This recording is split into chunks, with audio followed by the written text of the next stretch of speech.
नमस्कार खबरां दे इस बुलेटिन च तुहाडा स्वागत। मैं रजनी। पहला पेश ने चोनवियां खबरां। संसद दा मानसून इजलास अज तो शुरू हो रहा है।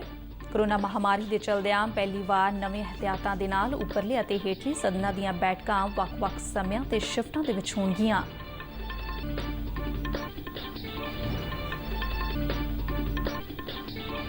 प्रधानमंत्री नरेंद्र मोदी ने बिहार दे विच पैट्रोलीयम खेतर दे नाल संबंधित 3 प्रोजैक्ट राष्ट्र नूं समर्पित कीते। कहा कि इन्हां प्रोजैक्टां दे नाल रोजगार दे नवे मौके पैदा होणगे।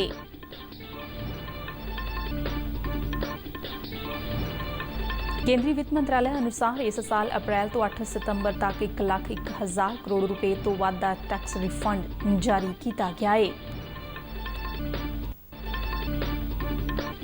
केंद्रीय सेहत मंत्री डॉक्टर हर्षवर्धन अनुसार कोविड-19 के इलाज के लिए टीका अगले साल की पहली तिमाही दे विच आउण दी संभावना। सेहत मंत्रालय वालों देश के 7 वड्डे सूबिਆਂ ਨੂੰ अपने अपने सूबे दे विच ऑक्सीजन की सप्लाई यकीनी बनाउण दे निर्देश दिते। शहरी हवाबाजी मंत्री हरदीप पुरी अनुसार इस महीने के अंत तक बिहार के दरभंगा हवाई अड्डे तो दिल्ली, मुंबई ते बेंगलुरु के लिए रोजाना उड़ानां शुरू हो जाणगीआं। पेंडू इलाकिਆਂ ਦੇ ਵਿੱਚ ਲੋਕਾਂ ਨੂੰ ਛੇਤੀ ਅਤੇ ਆਸਾਨ ਨਿਆਂ ਦਿਵਾਉਣ ਦੇ ਲਈ ਪੰਜਾਬ ਦੇ ਮੁੱਖ ਮੰਤਰੀ ਵੱਲੋਂ ਸੂਬੇ ਦੇ ਵਿੱਚ 7 ਹੋਰ ਗ੍ਰਾਮ ਅਦਾਲਤਾਂ ਸਥਾਪਿਤ ਕਰਨ ਦੇ ਹੁਕਮ ਜਾਰੀ।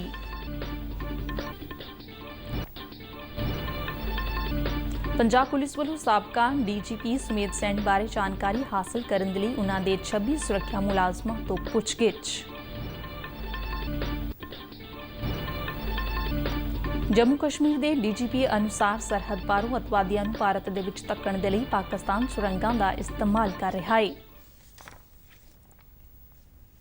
ते हुण खबरां विस्तार नाल। संसद का मानसून इजलास अज तो शुरू हो रहा है। कोरोना महामारी के चलदिआं यह इजलास 2 शिफ्टां दे विच होवेगा। पहली शिफ्ट सवेरे 9 बजे तो दोपहर 1 बजे तक, जबकि दूजी बात दोपहर 3 बजे तो शाम 5 बजे तक होवेगी। अज पहले दिन नूं छड्ड के राज सभा दीआं बैठकां सवेर वाली शिफ्ट दे विच अते लोक सभा दीआं शाम वाली शिफ्ट दे विच होणगीआं। 1 अक्तूबर तक चलण वाले मानसून इजलास दीआं 18 बैठकां दौरान 47 काम काज लए जाणगे, जिन्हां दे विच आर्डीनैंसां दी थां बिल लिआए जाना भी शामिल है। सरकार ਵੱਲੋਂ किसान उत्पाद व्यापार ते वनज बिल 2020, भारतीय मेडिसन केंद्रीय कौंसल बिल 2020, जरूरी वस्ता बिल 2020, बेकिंग रेगूलेशन सोध बिल 2020, महामारी सोध बिल 2020 ते मंत्रियों की तनख्वाह ते पत्ते सोध बिल 2020 संसद विच पेश किए जाणगे। जिक्रयोग है कि कोरोना महामारी दरमियान संसद का यह पहला इजलास होगा, इसलिए कोरोना दिशा निर्देशों तहत सारे ही उपाय किए गए हैं। इजलास दौरान संसद के मैंबरों के बैठण की व्यवस्था निवेकले तरीके दे नाल की गई है तां जो समाजिक दूरी का ध्यान रखदिआं संसद के दोवां सदनां दे इजलास वारों-वार करवाए जा सकन। इस बार मानसून सैशन दौरान प्रश्नकाल नहीं होगा और निजी मैंबर बिल भी नहीं लए जाएंगे। संसद के दोवें सदनां दे विच सिफरकाल होगा, पर मैंबरों वालों सवालों के जवाब लिखती तौर पर दिए जाएंगे। इस बार मानसून इजलास दौरान कोई छुट्टी नहीं होगी। संसद के दोवां सदनां दीआं बैठकां शनिवार और ऐतवार नूं भी होणगीआं। प्रधानमंत्री नरेंद्र मोदी ने पैट्रोलीयम सैक्टर के बिहार विचले 3 प्रोजैक्टां नूं वीडियो कांफ्रेंस राहीं राष्ट्र नूं समर्पित किया। इस मौके वर्चुअल समागम नूं संबोधन करदिआं प्रधानमंत्री ने कहा कि कोरोना काल दौरान मुफ्त गैस सिलेंडर गरीबां दे लई उपयोगी साबित होए ने। उन्होंने कहा कि प्रधानमंत्री उज्जवला योजना तहत 8 करोड़ लोगों नूं गैस कनैक्शन दिते गए ने। प्रधानमंत्री ने कहा कि गैस कनैक्टिविटी दे नाल लोगों की जीवन बनतर दे विच तब्दीली आई है। प्रोजैक्टां दा जिक्र करदिआं प्रधानमंत्री मोदी ने कहा कि गैस आधारित ते पैट्रो कनैक्टिविटी दे नाल बिहार ते पूर्वी भारत के विकास नूं हुलारा मिलेगा। उज्ज्वला योजना की वजह से आज देश के 8 करोड़ गरीब परिवारों के पास भी गैस कनेक्शन मौजूद है। इस योजना से गरीब के जीवन में क्या परिवर्तन आया है, ये कोरोना के दौरान हम सभी ने फिर एक बार महसूस किया है। अब कल्पना कीजिए, जब घर में रहना जरूरी था, तब अगर इन 8 करोड़ परिवारों के साथियों को, हमारी बहनों को लकड़ी या दूसरा ईंधन जुटाने के लिए घर से बाहर निकलना पड़ता तो क्या स्थिति होती। साथियों, कोरोना के इस दौर में उज्ज्वला योजना की लाभार्थी बहनों को करोड़ों सिलेंडर मुफ्त में दिए गए हैं। इसका लाभ बिहार की भी लाखों बहनों को हुआ है, लाखों गरीब परिवारों को हुआ है। ਇਨ੍ਹਾਂ ਪ੍ਰੋਜੈਕਟਾਂ ਦੇ ਵਿੱਚ ਦੁਰਗਾਪੁਰ ਬਾਂਕਾ ਸੈਸ਼ਨ ਦਾ ਪੈਰਾਦੀਪ Haldia, Durgapur pipeline ਆਗਮ session project ਤੇ ਪੂਰਬੀ ਚੰਪਾਰਨ ਤੇ ਬਾਂਕਾ ਦੇ ਵਿੱਚ 2 ਰਸੋਈ ਗੈਸ ਬਾਟਲਿੰਗ ਪਲਾਂਟ ਸ਼ਾਮਲ ਨੇ। ਪੂਰਬੀ ਚੰਪਾਰਨ ਤੇ ਬਾਂਕਾ ਦੇ ਰਸੋਈ ਗੈਸ ਬਾਟਲਿੰਗ ਪਲਾਂਟਾਂ ਦੀ ਪ੍ਰਤੀ ਦਿਨ ਬਾਟਲਿੰਗ ਸਮਰੱਥਾ 80,000 ਸਿਲੰਡਰ ਹੋਵੇਗੀ। ਬਾਂਕਾ ਪਲਾਂਟ ਬਿਹਾਰ ਦੇ ਪਾਗਲਪੁਰ, ਬਾਂਕਾ, ਜਮੋਈ, ਅਰੀਆ, किशनगंज ते कटिहार जिलों ते गवांडी सूबਿਆਂ झारखंड ਦੇ गोडा, देवगढ़, डुमका, साहबगंज ते पाकुड़ ਜ਼ਿਲ੍ਹਿਆਂ ਦੇ ਵਿੱਚ ਰਸੋਈ ਗੈਸ ਦੀ ਸਪਲਾਈ ਦੀ ਮੰਗ ਨੂੰ ਪੂਰਾ ਕਰਨਗੇ। ਇਸੇ ਤਰ੍ਹਾਂ ਪੂਰਬੀ ਚੰਪਾਰਨ ਦਾ ਪਲਾਨ ਪੂਰਬੀ ਤੇ ਪੱਛਮੀ ਚੰਪਾਰਨ, ਮੁਜ਼ੱਫਰपुर, सीवान, गोपालगंज ਤੇ सीतामढ़ी ਤੇ ਉੱਤਰ ਪ੍ਰਦੇਸ਼ ਦੇ ਕੁਸ਼ੀਨਗਰ ਦੇ 5 ਲੱਖ ਤੋਂ ਵੱਧ ਖਪਤਕਾਰਾਂ ਦੀ ਗੈਸ ਦੀ ਸਪਲਾਈ ਕਰੇਗਾ। ਬਾਂਕਾ ਪਲਾਂਟ ਦੀ ਲਾਗਤ 131.75 ਕਰੋੜ ਰੁਪਏ ਦੇ ਜਦਕਿ ਪੂਰਬੀ ਚੰਪਾਰਨ ਪਲਾਂਟ ਤੇ 136.4 ਕਰੋੜ रुपए लागत आई है। ਵਿੱਤ ਮੰਤਰਾਲੇ ਨੇ ਕਿਹਾ ਕਿ ਆਤਮ ਨਿਰਭਰ ਭਾਰਤ ਮੁਹਿੰਮ ਅਧੀਨ ਆਰਥਿਕ ਪੈਕੇਜ ਤੇ ਅਮਲ ਦੀ ਨਿਯਮਿਤ ਰੂਪ ਦੇ ਵਿੱਚ ਸਮੀਖਿਆ ਤੇ ਨਿਗਰਾਨੀ ਕੀਤੀ ਜਾ ਰਹੀ ਹੈ। ਪ੍ਰਧਾਨ ਮੰਤਰੀ ਨਰਿੰਦਰ ਮੋਦੀ ਨੇ ਇਸੇ ਵਰੇ ਮਈ ਦੇ ਵਿੱਚ ਦੇਸ਼ ਦੇ ਵਿੱਚ ਕੋਵਿਡ ਮਹਾਮਾਰੀ ਦੇ ਨਾਲ ਨਜਿੱਠਣ ਦੇ ਲਈ 20 ਲੱਖ ਕਰੋੜ ਰੁਪਏ ਦੇ ਆਰਥਿਕ ਪੈਕੇਜ ਦਾ ਐਲਾਨ ਕੀਤਾ ਸੀ। ਮੰਤਰਾਲੇ ਦੇ ਇੱਕ ਬੁਲਾਰੇ ਨੇ ਨਵੀਂ ਦਿੱਲੀ ਦੇ ਵਿੱਚ ਦੱਸਿਆ ਕਿ 1 ਅਪ੍ਰੈਲ ਤੋਂ ਇਸ ਮਹੀਨੇ ਦੀ 8 ਤਰੀਕ ਤੱਕ 27,55,000 ਟੈਕਸ ਦੇਣ ਵਾਲੇ ਲੋਕਾਂ ਨੂੰ 1,01,308 ਕਰੋੜ ਰੁਪਏ ਦੇ ਰਿਫੰਡ ਜਾਰੀ ਕੀਤੇ ਗਏ ਨੇ। ਬੁਲਾਰੇ ਨੇ ਦੱਸਿਆ ਕਿ 30,708 ਕਰੋੜ ਰੁਪਏ ਦਾ ਆਮਦਨ ਕਰ ਰਿਫੰਡ 25,83,507 ਮਾਮਲਿਆਂ 'ਚ ਅਤੇ 70,540 ਕਰੋੜ ਰੁਪਏ ਦਾ ਕਾਰਪੋਰੇਟ ਟੈਕਸ ਰਿਫੰਡ 1,71,155 ਮਾਮਲਿਆਂ ਦੇ ਵਿੱਚ ਕੀਤਾ ਗਿਆ ਹੈ। 50 ਕਰੋੜ ਰੁਪਏ ਤੱਕ ਦਾ ਕਾਰਪੋਰੇਟ ਟੈਕਸ ਰਿਫੰਡ ਸਾਰੇ ਹੀ ਮਾਮਲਿਆਂ ਦੇ ਵਿੱਚ ਜਾਰੀ ਕੀਤਾ ਗਿਆ ਹੈ ਅਤੇ ਹੋਰ ਰਿਫੰਡ ਜਾਰੀ ਕਰਨ ਦੀ ਪ੍ਰਕਿਰਿਆ ਜਾਰੀ ਹੈ। ਕੇਂਦਰੀ ਸਿਹਤ ਮੰਤਰੀ ਡਾਕਟਰ ਹਰਸ਼ਵਰਧਨ ਨੇ ਕਿਹਾ ਕਿ ਦੇਸ਼ ਦੇ ਵਿੱਚ ਕੋਰੋਨਾ ਵਾਇਰਸ ਦੇ ਟੀਕੇ ਦੇ ਲਈ ਕੋਈ ਤਾਰੀਖ ਨਿਸ਼ਚਿਤ ਨਹੀਂ ਹੈ, ਪਰ ਇਹ ਟੀਕਾ ਅਗਲੇ ਸਾਲ ਦੀ ਪਹਿਲੀ ਤਿਮਾਹੀ ਦੇ ਵਿੱਚ ਤਿਆਰ ਹੋ ਸਕਦਾ ਹੈ। ਸੋਸ਼ਲ ਮੀਡੀਆ ਦਾ ਇਸਤੇਮਾਲ ਕਰਨ ਵਾਲੇ ਲੋਕਾਂ ਦੇ ਨਾਲ ਸੰਵਾਦ ਪਲੇਟਫਾਰਮ ਤੇ ਗੱਲਬਾਤ ਕਰਦਿਆਂ ਉਨ੍ਹਾਂ ਕਿਹਾ ਕਿ ਸਰਕਾਰ ਇਸ ਟੀਕੇ ਦੇ ਲਈ ਮਨੁੱਖੀ ਪ੍ਰੀਖਣ ਨੂੰ ਲੈ ਕੇ ਪੂਰੀਆਂ ਸਾਵਧਾਨੀਆਂ ਵਰਤ ਰਹੀ ਹੈ। ਉਨ੍ਹਾਂ ਕਿਹਾ ਕਿ ਕੋਵਿਡ-19 ਮਹਾਮਾਰੀ ਦੇ ਲਈ ਟੀਕਾ ਪ੍ਰਸ਼ਾਸਨ ਤੇ ਨੀਤੀ ਆਯੋਗ ਦੇ ਸਿਹਤ ਵਿੰਗ ਦੇ ਮੈਂਬਰ ਡਾਕਟਰ ਵੀਕੇ ਪਾਲ ਦੀ ਪ੍ਰਧਾਨਗੀ ਹੇਠ ਇੱਕ ਕੌਮੀ ਮਾਹਰ ਗਰੁੱਪ ਦੇਸ਼ ਦੀ ਵੱਡੀ ਆਬਾਦੀ ਨੂੰ ਰੋਗ ਮੁਕਤ ਕਰਨ ਦੀ ਵਿਸਥਾਰਤ ਰਣਨੀਤੀ ਤਿਆਰ ਕਰ ਰਿਹਾ ਹੈ। ਉਨ੍ਹਾਂ ਕਿਹਾ ਕਿ ਟੀਕਾ ਸੁਰੱਖਿਆ, ਟੀਕੇ ਦੇ ਮੁੱਲ, ਇਸ ਨੂੰ ਠੰਡਾ ਰੱਖਣ ਦੇ ਨਾਲ ਜੁੜੀਆਂ ਜ਼ਰੂਰਤਾਂ ਅਤੇ ਉਤਪਾਦਨ ਦੀ ਸਮਾਂ ਰੇਖਾ ਆਦਿ ਮੁੱਦਿਆਂ ਤੇ ਵੀ ਡੂੰਘਾ ਵਿਚਾਰ ਵਟਾਂਦਰਾ ਕੀਤਾ ਜਾ ਰਿਹਾ ਹੈ। ਉਨ੍ਹਾਂ ਭਰੋਸਾ ਦਿਵਾਇਆ ਕਿ ਟੀਕਾ ਉਨ੍ਹਾਂ ਲੋਕਾਂ ਨੂੰ ਟੀਕੇ ਦੀ ਮੂਲ ਸਮਰੱਥਾ ਦੇ ਨਾ ਹੋਣ ਦੇ ਬਾਵਜੂਦ ਉਪਲਬਧ ਕਰਵਾਇਆ ਜਾਵੇਗਾ ਜਿਨ੍ਹਾਂ ਨੂੰ ਇਸ ਦੀ ਬਹੁਤ ਜ਼ਿਆਦਾ ਲੋੜ ਹੋਵੇਗੀ। ਉਨ੍ਹਾਂ ਕਿਹਾ ਕਿ ਭਾਰਤ ਮਹਾਮਾਰੀ ਦੇ ਨਾਲ ਨਜਿੱਠਣ ਦੇ ਲਈ ਪੜਾਅਵਾਰ ਨਵੀਨਤਮ ਤਿਆਰੀਆਂ ਤੇ ਪ੍ਰੀਖਣ ਕਰ ਰਿਹਾ ਹੈ ਜੋ ਕਈ ਭਾਰਤੀ ਲੈਬੋਰੇਟਰੀਆਂ ਅਤੇ ਹਸਪਤਾਲਾਂ ਦੇ ਵਿੱਚ ਟੀਕੇ ਨੂੰ ਲੈ ਕੇ ਚੱਲ ਰਹੇ ਨੇ। ਡਾਕਟਰ ਹਰਸ਼ਵਰਧਨ ਨੇ ਕਿਹਾ ਕਿ ਸਰਕਾਰ ਬਜ਼ੁਰਗ ਨਾਗਰਿਕਾਂ ਅਤੇ ਬਹੁਤ ਜ਼ਿਆਦਾ ਖਤਰੇ ਵਾਲਾ ਕੰਮ ਕਰ ਰਹੇ ਲੋਕਾਂ ਨੂੰ ਐਮਰਜੈਂਸੀ ਟੀਕਾ ਦੇਣ ਤੇ ਵਿਚਾਰ ਕਰ ਰਹੀ ਹੈ। ਕੇਂਦਰ ਨੇ ਦੇਸ਼ ਦੇ 7 ਵੱਡੇ ਸੂਬਿਆਂ ਨੂੰ ਕਿਹਾ ਕਿ ਉਹ ਆਪਣੇ ਸੂਬੇ ਦੇ ਸਿਹਤ ਸੰਭਾਲ ਕੇਂਦਰਾਂ ਦੇ ਵਿੱਚ ਆਕਸੀਜਨ ਦੀ ਸਪਲਾਈ ਯਕੀਨੀ ਬਣਾਉਣ ਦੇ ਲਈ ਕੋਈ ਵੀ ਕਸਰ ਨਾ ਛੱਡਣ। ਸਿਹਤ ਮੰਤਰਾਲੇ ਨੇ ਕੱਲ੍ਹ ਇਸ ਸੰਬੰਧ ਦੇ ਵਿੱਚ ਆਨਲਾਈਨ ਮੀਟਿੰਗ ਦੌਰਾਨ ਨਿਰਦੇਸ਼ ਦਿੱਤੇ ਜਿਨ੍ਹਾਂ ਸੂਬਿਆਂ ਨੂੰ ਆਕਸੀਜਨ ਦੀ ਸਪਲਾਈ ਯਕੀਨੀ ਬਣਾਉਣ ਦੇ ਲਈ ਕਿਹਾ ਗਿਆ ਹੈ। ਉਨ੍ਹਾਂ ਦੇ ਵਿੱਚ ਮਹਾਰਾਸ਼ਟਰ, ਆਂਧਰ ਪ੍ਰਦੇਸ਼, ਕਰਨਾਟਕ, ਤੇਲੰਗਾਨਾ, ਗੁਜਰਾਤ, ਰਾਜਸਥਾਨ ਤੇ ਮੱਧ ਪ੍ਰਦੇਸ਼ ਸ਼ਾਮਲ ਨੇ। ਸਿਹਤ ਮੰਤਰਾਲੇ ਦੇ ਇੱਕ ਅਧਿਕਾਰੀ ਨੇ ਦੱਸਿਆ ਕਿ ਇਸ ਮੀਟਿੰਗ ਦਾ ਉਦੇਸ਼ ਇਨ੍ਹਾਂ ਸੂਬਿਆਂ ਦੇ ਸਾਰੇ ਹੀ ਸਿਹਤ ਸੰਭਾਲ ਕੇਂਦਰਾਂ ਤੇ ਸੂਬੇ ਦੇ ਅੰਦਰ ਤੇ ਹੋਰਨਾਂ ਸੂਬਿਆਂ ਵਿਚਾਲੇ ਆਕਸੀਜਨ ਦੀ ਨਿਰਵਿਘਨ ਸਪਲਾਈ ਨੂੰ ਯਕੀਨੀ ਬਣਾਉਣਾ ਸੀ। ਮੀਟਿੰਗ ਦੇ ਵਿੱਚ ਕੇਂਦਰੀ ਸਿਹਤ ਸਕੱਤਰ, DPIIT ਦੇ ਸਕੱਤਰ, ਇਨ੍ਹਾਂ ਸੂਬਿਆਂ ਦੇ ਸਿਹਤ ਤੇ ਸਨਅਤੀ ਸਕੱਤਰਾਂ ਦੇ ਫਾਰਮਾਸਿਊਟੀਕਲ ਸਕੱਤਰਾਂ ਨੇ ਹਿੱਸਾ ਲਿਆ।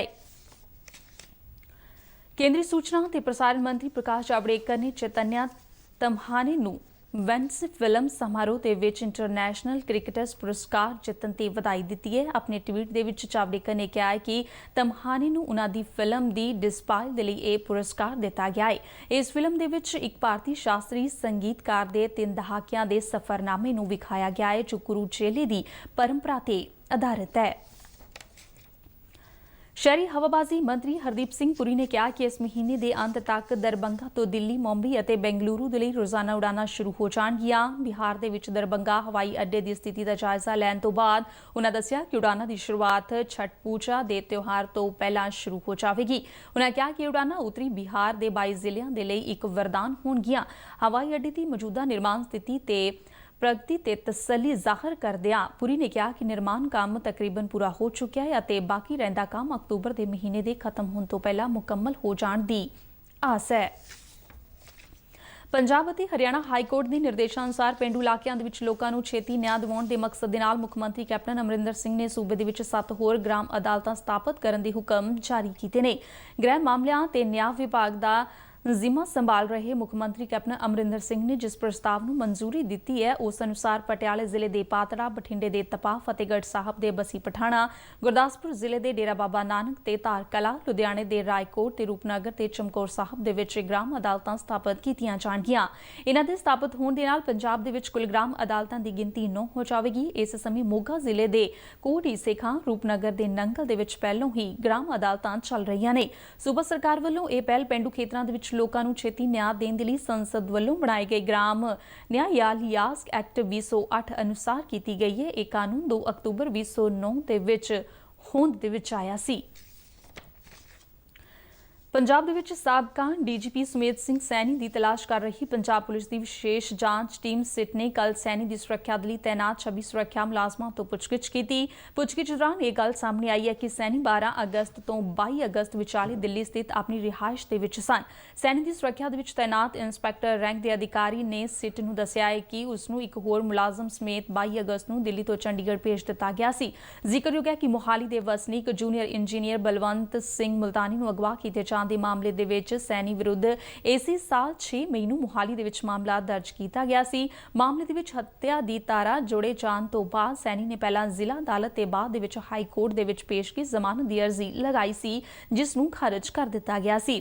ਸੈਣੀ ਨੇ ਹੁਣ ਸੁਪਰੀਮ ਕੋਰਟ ਦੇ ਵਿੱਚ ਅਗਾਊ ਜ਼ਮਾਨਤ ਦੀ ਅਰਜ਼ੀ ਲਗਾਈ ਹੋਈ ਹੈ ਅਤੇ ਜੇਕਰ ਸੁਪਰੀਮ ਕੋਰਟ ਤੋਂ ਵੀ ਉਹਨਾਂ ਨੂੰ ਜ਼ਮਾਨਤ ਨਹੀਂ ਮਿਲਦੀ ਤਾਂ ਉਹਨਾਂ ਦੀਆਂ ਮੁਸੀਬਤਾਂ ਹੋਰ ਵੱਧ ਜਾਣਗੀਆਂ। ਮੋਹਾਲੀ ਦੀ ਅਦਾਲਤ ਨੇ ਹਾਈ ਕੋਰਟ ਵੱਲੋਂ ਜ਼ਮਾਨਤ ਦੀ ਅਰਜ਼ੀ ਦੂਸਰੀ ਵਾਰ ਖਾਰਜ ਕੀਤੇ ਜਾਣ ਤੋਂ ਬਾਅਦ ਬੀਤੇ ਸ਼ਨੀਵਾਰ ਸੈਣੀ ਦੇ ਗ੍ਰਿਫਤਾਰੀ ਵਾਰੰਟ ਜਾਰੀ ਕੀਤੇ ਸਨ ਜਿਸ ਤੋਂ ਬਾਅਦ ਉਹ ਫਰਾਰ ਨੇ। ਸ਼੍ਰੋਮਣੀ ਗੁਰਦੁਆਰਾ ਪ੍ਰਬੰਧਕ ਕਮੇਟੀ ਦੇ ਪ੍ਰਧਾਨ ਗੋਬਿੰਦ ਸਿੰਘ ਲੋਂਗੋਵਾਲ ਨੇ ਜੰਮੂ ਕਸ਼ਮੀਰ ਦੀਆਂ ਸਰਕਾਰੀ ਭਾਸ਼ਾਵਾਂ ਦੀ ਸੂਚੀ ਦੇ ਵਿੱਚ ਪੰਜਾਬੀ ਭਾਸ਼ਾ ਨੂੰ ਸ਼ਾਮਲ ਕਰਨ ਦੇ ਲਈ ਭਾਰਤ ਦੇ ਪ੍ਰਧਾਨ ਮੰਤਰੀ ਨਰਿੰਦਰ ਮੋਦੀ ਨੂੰ ਚਿੱਠੀ ਲਿਖੀ ਹੈ। ਚਿੱਠੀ ਦੇ ਵਿੱਚ ਉਨ੍ਹਾਂ ਕਿਹਾ ਕਿ ਬੀਤੇ ਦਿਨੀ ਕੇਂਦਰ ਸਰਕਾਰ ਦੀ ਕੈਬਨਿਟ ਮੀਟਿੰਗ ਦੌਰਾਨ ਪ੍ਰਵਾਨ ਕੀਤੇ ਗਏ ਜੰਮੂ ਕਸ਼ਮੀਰ ਭਾਸ਼ਾ ਬਿੱਲ ਵਿੱਚੋਂ ਪੰਜਾਬੀ ਨੂੰ ਬਾਹਰ ਰੱਖਿਆ ਗਿਆ ਹੈ ਜਿਸ ਕਾਰਨ ਸਿੱਖਾਂ ਦਾ ਰੋਸ ਹੈ। ਇਸੇ ਦੇ ਨਾਲ ਹੀ ਹੋਰ ਖੇਤਰੀ ਭਾਸ਼ਾਵਾਂ ਨੂੰ ਵੀ ਮਾਨਤਾ ਨਹੀਂ ਦਿੱਤੀ ਗਈ। ਸ਼੍ਰੋਮਣੀ ਕਮੇਟੀ ਪ੍ਰਧਾਨ ਤੇ ਪ੍ਰਧਾਨ ਮੰਤਰੀ ਨੂੰ ਕਿਹਾ ਹੈ ਕਿ ਜੰਮੂ ਕਸ਼ਮੀਰ ਸਰਕਾਰੀ ਭਾਸ਼ਾਵਾਂ ਬਿੱਲ ਨੂੰ ਸੋਧਣ ਉਪਰੰਤ ਹੀ ਸੰਸਦ ਦੇ ਵਿੱਚ ਪਾਸ ਕੀਤਾ ਜਾਵੇ। ਭਾਈ ਲੋਂਗੋਵਾਲ ਨੇ ਕਿਹਾ ਕਿ ਪੰਜਾਬੀ ਤੇ ਹੋਰ ਖੇਤਰੀ ਭਾਸ਼ਾਵਾਂ ਨੂੰ ਮਾਨਤਾ ਨਾ ਦੇਣੀ ਠੀਕ ਨਹੀਂ ਹੈ ਅਤੇ ਇਸ ਦੇ ਨਾਲ ਘੱਟ ਗਿਣਤੀ ਭਾਈਚਾਰੇ ਦੀਆਂ ਭਾਵਨਾਵਾਂ ਨੂੰ ਠੇਸ ਪੁੱਜੀ ਹੈ। ਉਨ੍ਹਾਂ ਕਿਹਾ ਕਿ ਜੰਮੂ ਕਸ਼ਮੀਰ ਅੰਦਰ ਵੱਡੀ ਗਿਣਤੀ ਦੇ ਵਿੱਚ ਲੋਕ ਪੰਜਾਬੀ ਤੇ ਹੋਰ ਖੇਤਰੀ ਭਾਸ਼ਾਵਾਂ ਬੋਲਦੇ ਨੇ ਅਤੇ ਪੰਜਾਬੀ ਭਾਸ਼ਾ ਨੂੰ ਜੰਮੂ ਕਸ਼ਮੀਰ ਦੇ ਸੰਵਿਧਾਨ ਵਿੱਚ ਵੀ ਮਾਨਤਾ ਸੀ। ਇਸ ਲਈ ਪੰਜਾਬੀ ਭਾਸ਼ਾ ਨੂੰ ਨਜ਼ਰਅੰਦਾਜ਼ ਨਹੀਂ ਕੀਤਾ ਜਾ ਸਕਦਾ। SGPC ਪ੍ਰਧਾਨ ਨੇ ਇਸ ਚਿੱਠੀ ਦੇ ਵਿੱਚ ਵੀ ਕਿਹਾ ਹੈ ਕਿ ਜੰਮੂ ਕਸ਼ਮੀਰ ਅੰਦਰ ਸਿੱਖਾਂ ਨੂੰ ਪਹਿਲਾਂ ਹੀ ਘੱਟ ਗਿਣਤੀ ਦਰਜੇ ਤੋਂ ਵਾਂਝਾ ਰੱਖਿਆ ਗਿਆ ਹੈ ਅਤੇ ਹੁਣ ਪੰਜਾਬੀ ਭਾਸ਼ਾ ਦੇ ਨਾਲ ਅਨਿਆਏ ਕਰਕੇ ਉਨ੍ਹਾਂ ਦੇ ਨਾਲ ਹੋਰ ਧੱਕਾ ਕੀਤਾ ਜਾ ਰਿਹਾ ਹੈ। ਜੰਮੂ ਕਸ਼ਮੀਰ ਦੇ ਡੀਜੀਪੀ ਦਿਲਬਾਗ ਸਿੰਘ ਨੇ ਕਿਹਾ ਕਿ ਪਾਕਿਸਤਾਨ ਸਰਹੱਦ ਪਾਰੋਂ ਅੱਤਵਾਦੀਆਂ ਨੂੰ ਭਾਰਤ ਦੇ ਵਿੱਚ ਧੱਕਣ ਦੇ ਲਈ ਜ਼ਮੀਨ, ਦੋ ਸੁਰੰਗਾਂ ਅਤੇ ਉਨ੍ਹਾਂ ਦੇ ਲਈ ਹਥਿਆਰ ਸੁੱਟਣ ਦੇ ਲਈ ਡਰੋਨਾਂ ਦਾ ਇਸਤੇਮਾਲ ਕਰ ਰਿਹਾ ਹੈ। ਕੌਮਾਂਤਰੀ ਸਰਹੱਦ ਦੇ ਨਾਲ ਲੱਗਦੇ ਗਾਲੜ ਦੇ ਵਿੱਚ 170 ਮੀਟਰ ਲੰਬੀ ਸੁਰੰਗ ਦਾ ਪਤਾ ਲੱਗਣ ਤੇ ਉਸ ਦਾ ਨਿਰੀਖਣ ਕਰਨ ਮਗਰੋਂ ਪੱਤਰਕਾਰਾਂ ਦੇ ਨਾਲ ਗੱਲਬਾਤ ਕਰਦਿਆਂ ਦਿਲਬਾਗ ਸਿੰਘ ਨੇ ਕਿਹਾ ਕਿ ਕੌਮਾਂਤਰੀ ਸਰਹੱਦ ਹੇਠਾਂ ਸੁਰੰਗਾਂ ਪੁੱਟਣ ਦੀ ਕਾਰਵਾਈ ਪਾਕਿਸਤਾਨ ਦੀ ਇੱਕ ਕੋਝੀ ਚਾਲ ਹੈ ਤਾਂ ਜੋ ਭਾਰਤੀ ਖੇਤਰ ਦੇ ਵਿੱਚ ਅੱਤਵਾਦੀਆਂ ਦੀ ਘੁਸਪੈਠ ਤੇ ਅੱਤਵਾਦੀਆਂ ਕਾਰਵਾਈਆਂ ਨੂੰ ਤੇਜ਼ ਕੀਤਾ ਜਾ ਸਕੇ। BSF ਦੀ ਇੱਕ ਟੀਮ ਨੇ ਪਿਛਲੇ ਮਹੀਨੇ 28 ਅਗਸਤ ਨੂੰ ਸਾਂਭਾ ਜ਼ਿਲ੍ਹੇ ਦੇ ਗਾਲੜ ਪਿੰਡ ਦੇ ਵਿੱਚ 20 ਤੋਂ 25 ਫੁੱਟ ਡੂੰਘੀ ਸੁਰੰਗ ਦਾ ਪਤਾ ਲਗਾਇਆ ਸੀ ਜੋ ਪਾਕਿਸਤਾਨ ਵਾਲੇ ਪਾਸਿਓਂ ਪੁੱਟੀ ਗਈ ਸੀ ਅਤੇ ਗਾਲੜ ਪਿੰਡ ਤੱਕ ਪਹੁੰਚਦੀ ਸੀ। ਡੀਜੀਪੀ ਨੇ ਦੱਸਿਆ ਕਿ ਉਨ੍ਹਾਂ ਨੇ ਇੱਕ ਅਜਿਹੀ ਵੱਡੀ ਸੁਰੰਗ ਚਨਿਆਰੀ ਦੇ ਵਿੱਚ 2013-14 ਦੇ ਦੌਰਾਨ ਦੇਖੀ ਸੀ। ਉਨ੍ਹਾਂ ਕਿਹਾ ਕਿ BSF ਅਤੇ ਪੁਲਿਸ ਮੁਲਾਜ਼ਮ ਇਲਾਕੇ ਦੇ ਵਿੱਚ ਹੋਰ ਸੁਰੰਗਾਂ ਦੀ ਖੋਜ ਕਰ ਰਹੇ ਨੇ। ਬੁਲਟਨ ਦੇ ਅਖੀਰ ਵਿੱਚ ਚੋਣਵੀਆਂ ਖਬਰਾਂ ਇੱਕ ਵਾਰ ਫਿਰ ਤੋਂ।